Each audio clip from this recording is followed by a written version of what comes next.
Hello, and welcome to Tech Hour.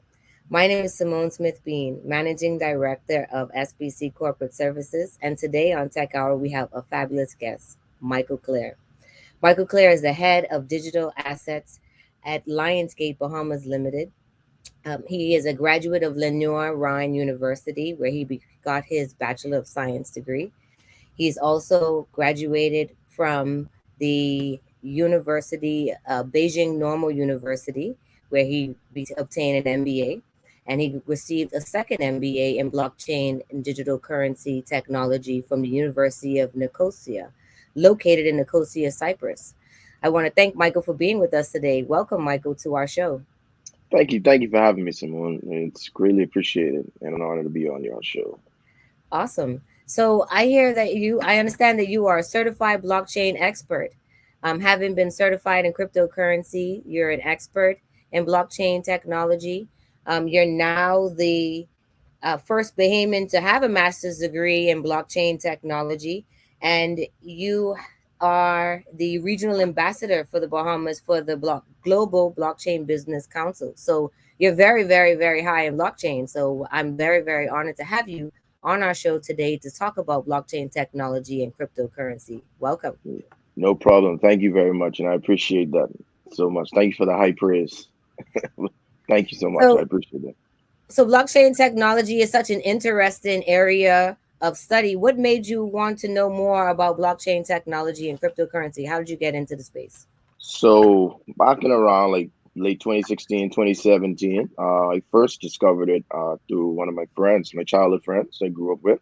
And he introduced me to crypto. And this was more so when the ICO boom first started, initial coin offerings. And he was telling me, it's a way to earn some extra cash. And I always was interested in finance and investments too. So I just was looking for different avenues. I started looking more in stocks and probably forex trading too as well. So when he introduced me to it, I took a dive a little bit more deeper.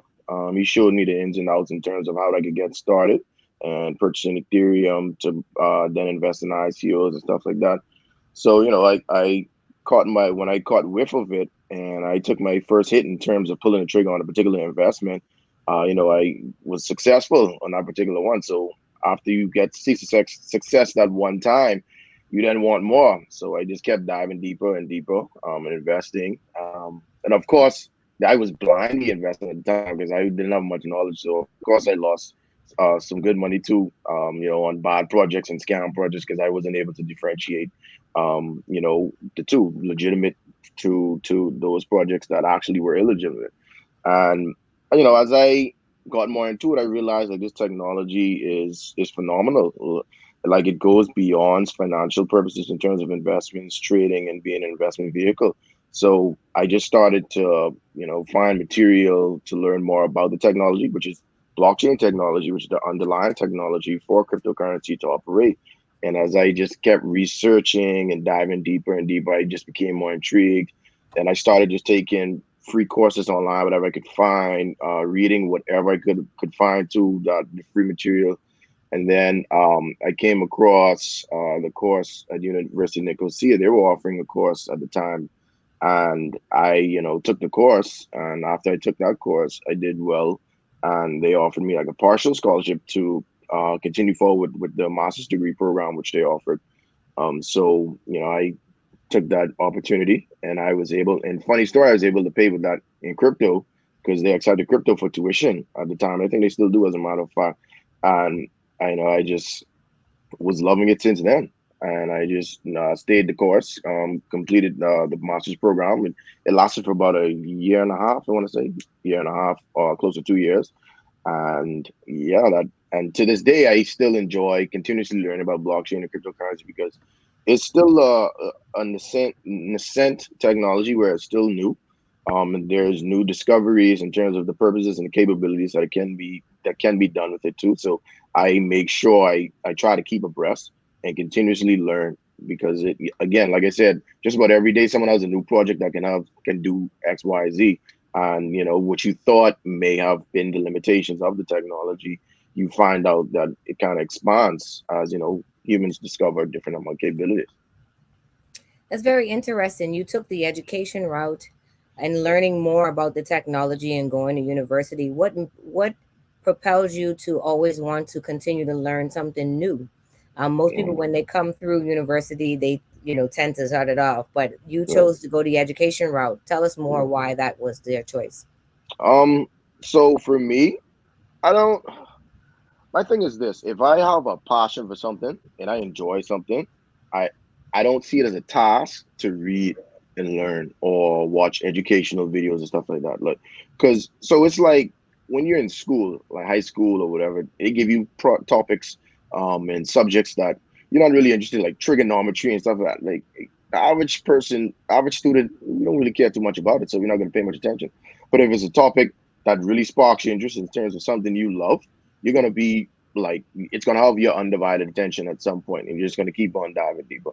And I'm the type of person when I'm passionate about something and I truly enjoy doing something, I like to go above and beyond to the furthest extent to learn every single in and out, all the intricacies that come along with it too. So that's what was more so my motivation to get as much knowledge as I could and continuously keep seeking knowledge on technology, to be honest. Oh, I totally understand that. When you I first looked at the space, it became such an interesting space, especially in the legal framework, how immutable contracts work and all of that. And so when you really believe in something and you want to know about something, it Right. almost feels like it's no longer a chore. You Right, just do it just for exactly. the love of having that knowledge and being able to understand it more. So absolutely Right. spot Yeah, I on. agree. I definitely agree. So cryptocurrency is such a hot button topic right now in the Bahamas. How do you find our country really evolving in the space? So honestly, I believe that as a country, we are taking a very positive step forward. We definitely rolled out the Dare Act, which requires financial services. I mean, entities or corporations that wish to transact or enter the digital asset space to be licensed, as it should be. And as well as we've created a white paper that also spells out, where we would like to have an impact on the digital assets industry. And actually, I believe that we just released, I believe Solidus Labs said that we were the leading country in terms of regulations and more so a legal framework as a nation in the digital asset space. So I believe it's very positive. And when you think of technologies like blockchain and crypto, again, it's still fairly new. And as I said earlier, all of the capabilities have yet to be discovered. So, which therefore means, as a law and policymaker, you don't want to have policies in place that are very constrictive and that can more so hamper growth, such that, say, there's a new discovery to be found, but it can't be discovered because you have to operate within the restrictive parameters that were set by lawmakers and policymakers. So I believe their guardrails are supposed to be in place as they should be, and as we have taken a step to do so as a nation. But you don't want to be too confined, such that the growth cannot be discovered, and we find different capabilities as well too. So as a nation overall, I think we're on the right path, honestly. That's awesome. I agree with you. I think they have taken a very bold step by getting into such legislation or developing a legislation that's going to support such business in this space. And it seems that they have focused their minds on legislating financial technology companies. And Mhm. because of financial technology companies, why do you think the Bahamas chose the financial technology space and not so much of the I would say the digital space as far Mhm. as blockchain and creation of technology. So while I'm not certain, I believe it would make sense kind of from an economical standpoint because financial services were in the past previously our number two industry, being following tourism as number one. And as you see with most countries, when they incorporate technology throughout any sector. It kind of streamlines the process and allows for more innovation to be in place to allow for more additional streams of revenue. And even without that, if we were to see what's going on around the world in terms of the technological sector, most people aren't doing the manual work anymore. Everything is tech um Artificial intelligence technologicalized.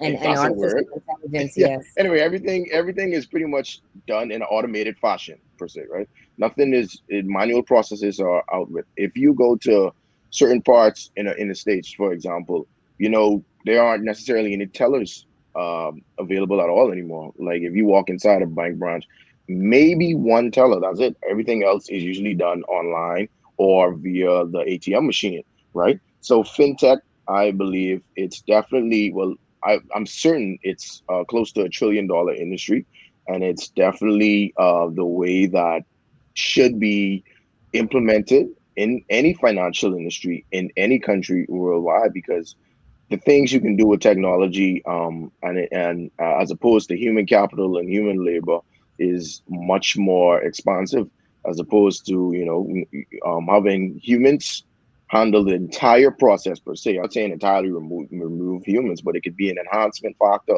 if we would have technology more prevalent throughout the financial industry. And I think our government has spotted that and they decided to go that route. Yeah, Yeah, I think having technology involved in most of the areas that would assist with efficiency has right. been at the forefront of a lot of the conversation around bringing blockchain technology within the Caribbean space on a whole. Hmm. And so I think that that's a good segue to talk about the new and adoptive way of paying, which our government, the Bahamas government, has been at the forefront of starting a CBDC or Hmm. launching a CBDC sand dollar. Right. What do you think? How do you think that the country would have has adopted or utilizes, or if they haven't utilized it, why do you think that they haven't really adopted it as a mainstream way of commercing?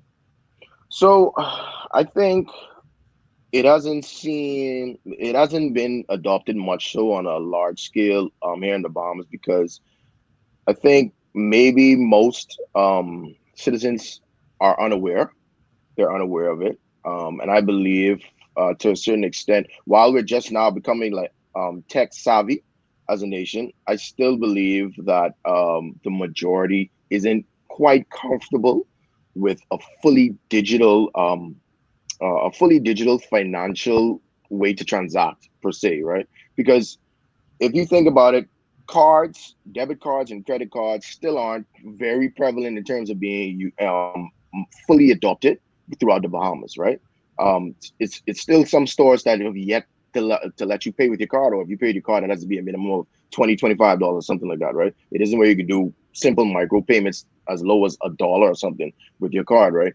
And again, while we have citizens who aren't comfortable using these methods of payment, so now we're trying to implement something such that okay, all your money now is fully digital, and now they have yet to fully wrap their head around the whole concept of fintech itself. So now you're saying now my paper dollar now is all in digital format too, and I'm really not that tech savvy. I'm just learning how to use WhatsApp and in these type things. Not to say everyone. I'm just saying there are certain people in this instance who are just becoming now familiar with social media and how to handle those.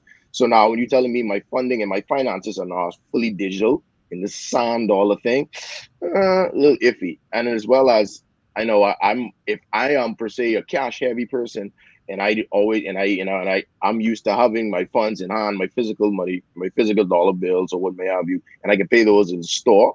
Why would I use this? You see what I'm saying? So,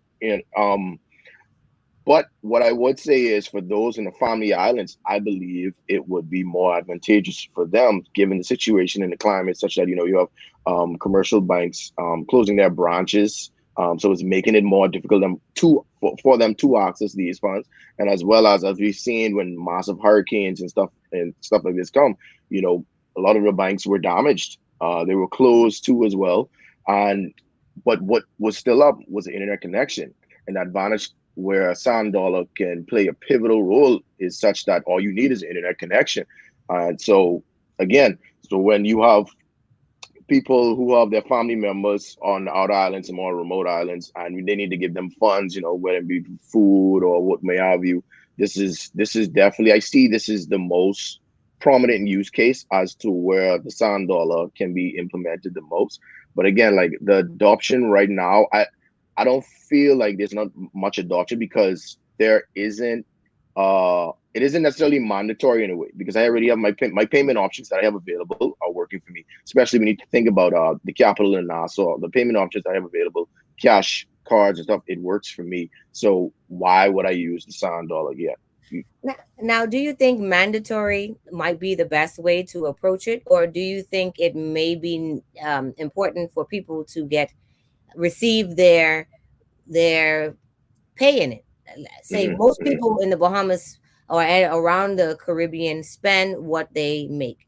Right, And so a lot of people, it's right now the way that you can operate Sand Dollar, you have to connect it to a bank. Some people don't have any banking.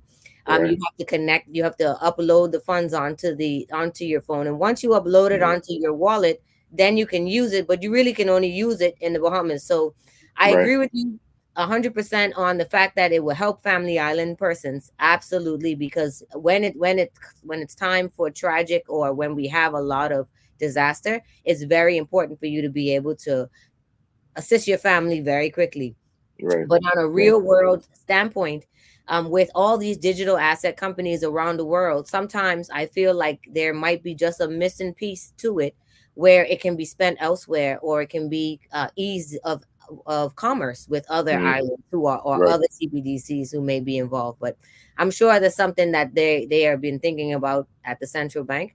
And it's Hmm. something that should be at the forefront of this adoption because once you can spend it elsewhere, I'm sure Bahamians will find it more easy to adopt it, or once you start getting paid in it, it's even more Yeah, easy. right, right. I think that's what it is, like receiving salaries in it as well too.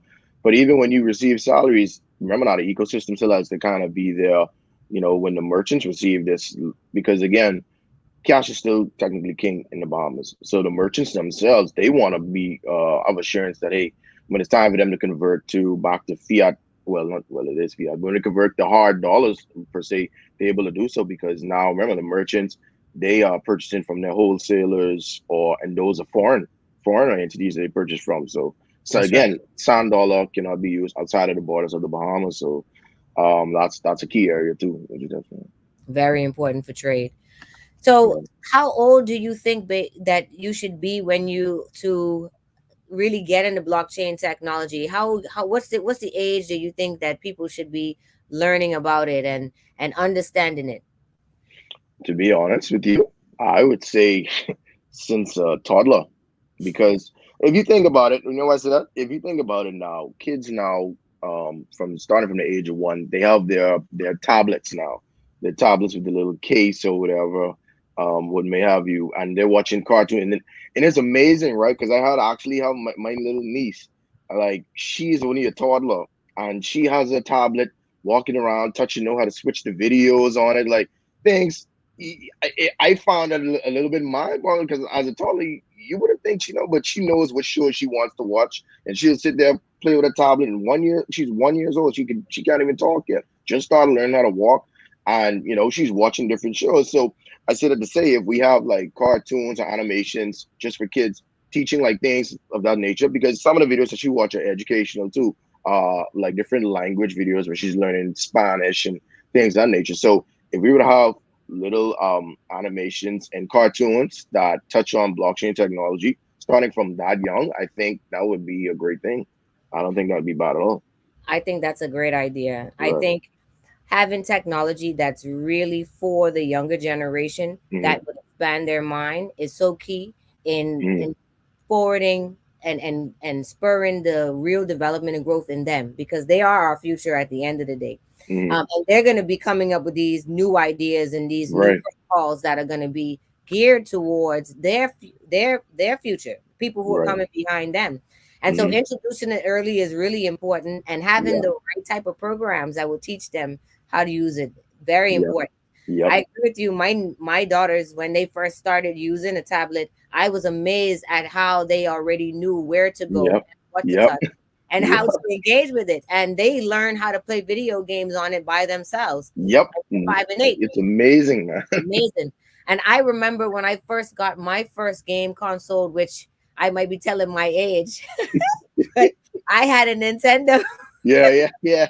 the first Nintendo, and I think I got that Nintendo when I was either like 7 or 8 years old. Right. But when I got it, my parents had no idea how to use Yeah. it at all, and so Yeah. you learn it right on the tool. So having those at their fingertips is so Hmm. important to do it so early, so that they have that engagement, and this is not a bar from there for them to succeed later on in life. So I think that's also Absolutely. very important. Absolutely. So, do you think that there is a possibility that the Bahamas may be interested in introducing blockchain into the normal curriculum on a day-to-day basis in schools? I I believe that the interest is there, and I believe in the coming months, I strongly believe that there may be something of that nature, even with blockchain, and as well as I think even with the CIS curriculums too, computer science curriculums too. They kind of because they it's been deemed that it's a bit outdated now because technology has by far advanced from they originally implemented computer science topics in schools right within the curriculum. So I definitely believe in the coming months or in the short end of the future years that it's going to be something implemented throughout curriculums because again I think that's key and that's important and the earlier the better because again we have many large digital assets corporations, FTX, and there are other ones who are interested in be coming on down. Again, they're mandated to hire a certain percentage of locals when these foreign entities come here. So it'll be good if they can have a pool of local talent that is educated in this space and their professions in the space that who are well versed and they can actually offer job opportunities. So I think that's very key. I think that is a very important point. As we grow in the space, and as the country grows in the space, anyone who's coming into the country to bring their company to open it up should open it up for the locals to be a part of it, learn, Absolutely. grow with it, and understand, because having that sustainability is so important for the Hmm. industry, and you can only do that by the buy-ins of the local persons who Right. are there, who can bring their knowledge. We always talk about how the Bahamas has such a brain drain on persons who are knowledgeable and educated, and this is the type of space where we can really have some participation in. Hmm. I'd also love to see new and emerging technology from Bahamians come into the Yeah. space. We Yeah. do have some platforms, and one particular platform I understand you are the founder of is onexsolutions.io. And Hmm. it's an education platform where you are teaching persons all about blockchain. Tell us more about One X Solutions and your new partnership with BMCI, the Business and Marketing um, Organization Institute for Community. Right. So with One X Solutions, again, so that's my company where I do digital assets, consulting and advisory services, as well as blockchain technology. And what it more so stemmed from is that different financial institutions they would definitely also have interest in entering the crypto and digital asset space. And again, they're more of traditional financial services, whether it be investments or things of that nature. But again, either they'll have clients who say they want to now enter the space, and it was probably with an influx of clients that kind of made them raise their eyebrows, say, okay, hey, let's start making the necessary movements to enter space. But again, they're traditional based, so they don't even know where to start. They don't know where do I go with this crypto stuff? It's all new to me. So again, they'll reach out to me for my service, and then I guide them along those lines in terms of okay, here's where you start, here's how you get going, set up the infrastructure and things of that nature to to start handling your clients' needs or what may have you as well. And furthermore, I do a program called Corporate Digital Assets Training too, and it's just with other corporations who just want to educate their staff, educate the directors and and board members on the space as well too. So they kind of get further in-depth insight about crypto and digital assets and blockchain technology, and to see if they would want to move forward with implementing it themselves. Because again, you can't make an informed decision if you don't know much about it, and you don't want to entirely just bank on the opinions of others and the hearsay and stuff like that. But if you're well versed and well received some type of in-depth knowledge on it that you could relate to, then you can make that informed decision. So after just compiling all that my experience I have in the consultative and advisory capacity and the different trainings, and I've had many people always come to me, man, with say they want to learn more. Where can they go to learn? Where can I go, to get educational material? Because Lord knows I still get those calls and messages, and even when people see me out, man, they're very interested in learning. So that kind of sparked me to say, hey, why don't I, produce some material myself? Because while I was pointing people in the right direction on some a few platforms that I found are trusted and valuable information, people were still kind of like, oh, I really like for you to just teach me. So it kind of like went off in my head. I was like, you know what? Let me just put together some courses. And so actually the recordings and everything is done now. And there are three courses, as a matter of fact. It's principles of blockchain technology. And these are all intro courses, very low level. They don't get technical whatsoever. What may have you. I try not to use any big words, and I try to correlate the technical aspects of it in a more simplified manner so that people can really understand. Because the moment you start using technical words and big words, people, they kind of just stop following, as they should, right? Because it's a complex topic, right? So the first one is principles of blockchain technology. The second one is an intro to digital assets and cryptocurrencies.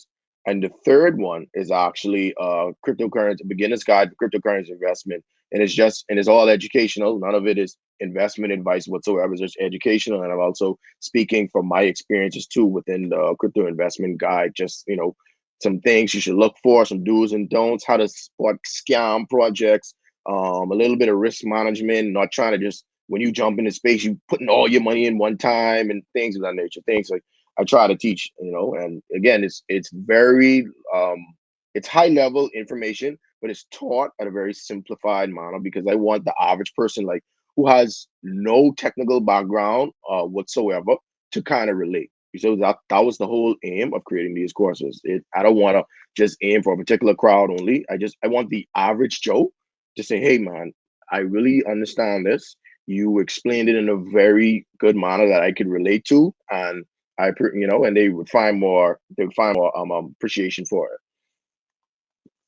Say that the overall objective of the course is to provide an introductory level of understanding about blockchain technology in a simplified manner. Mm, So this is really to help the average Joe be able to understand exactly what is blockchain technology, how you get into investment, and how you mm, learn more about the business.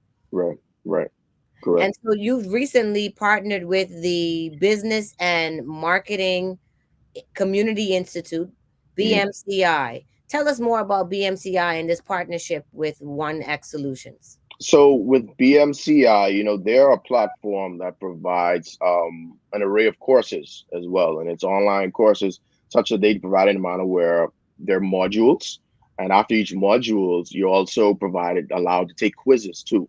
And quizzes allow for the reinforcement. So a lot of the quizzes, again, they're not, again, these aren't very difficult quizzes. They're very basic. And even after the quiz, after each course, there's also a final exam, and after completing the course you also get certificates as well too.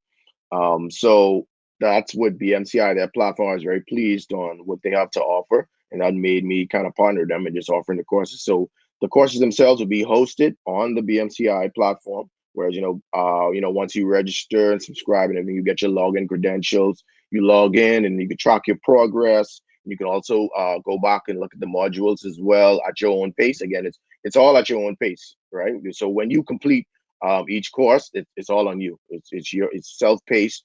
And again, BMCI, they were pretty much the best local platform I deemed fit, and they have a proven track record. So that more so pushed me to more so partner with them and offer the courses with them. So you mentioned a subscription base. So Mm. how much is a subscription for this program? So we haven't solidified the price yet, but we're not really looking at high price again because we want to. Our main objective is for the average person really to afford it. So we haven't solidified the prices just yet, but I can promise you it's not a very um substantial price or what may have you. It won't be very expensive. That like you have my word on it. Because again, I want everybody to. The whole objective is education and adoption. Adoption comes from education. The more you know, the more you appreciate it, the more you see it's how essential it is and how more it could be greater use cases. So like I said, it is not only for a particular crowd, it's for the person who wants to learn about blockchain and crypto, the average person. And even if they're high levels, again, but these are beginner courses. Now in the future, I also plan on releasing like a more advanced courses too as well for those who are versed in the space and ready to learn a little bit more in depth, and then I can get a little bit more technical with the advanced courses. That's also in the works too. After these beginner level courses are through, right? But again, I definitely the whole objective is to make it affordable for the average person. Especially during times of these where CPI is quite high, inflation is still high. And I don't want to kill people. Well, when you invest in yourself, you invest in your future. Right? Absolutely, absolutely. Well, Michael, thank you very much for coming on the show today. You have been a very, very fresh perspective on blockchain technology and education. And I'm really excited to learn more about 1X Solutions. I think it's going to be a great platform for locals and foreign persons to learn more about blockchain. So, where can people find you? How can people get in contact with you to learn more about 1X Solutions and your BMCI connections? So what you can do, so there's a link on the website, 1xsolutions.io. There's a link on the website. So for those who are interested in registering for the courses as soon as they release, so you would see a box just down below it'll say, if you're interested, just enter your name and your email address. So once the course is released, you will get a notification via email saying that the course is available and have the link to the website and what may have you to actually for persons who are interested in registering as well. All right. Well, thank you very much for being here. No And problem. Thank you for having me. absolutely. Until next time, this is Tech Hour.